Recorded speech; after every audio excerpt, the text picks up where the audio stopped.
Well, it's been coming. It has. I mean, I think there's a lot of feeling over in Ireland at the moment that he's probably been on borrowed time since the Euros last summer.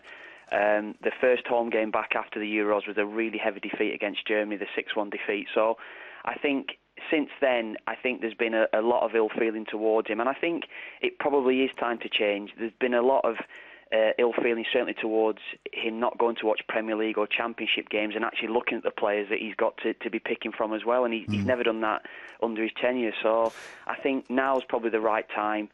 The results and the performances haven't been great, certainly in the last year or so. So I've heard Mick McCarthy mentioned, I've heard Roy Keane mentioned, not necessarily as a team, I don't think, but who would you plump for if you had to name a name? Yeah, I mean, both of those names currently. I mean, if you're asking me personally, I think Mick McCarthy would be perfect for the job, simply because he's had the experience of the job before.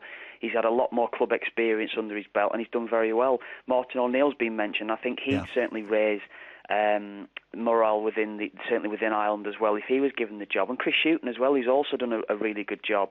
You know, you've got 4 prime candidates there that have all done very well over the last 10 years in management. So I think it's a difficult one, but I think whoever gets that job... Who would you choose if you had to? I think probably only simply from knowing Mick and knowing how Mick works, I think Mick McCarthy would be the one for me.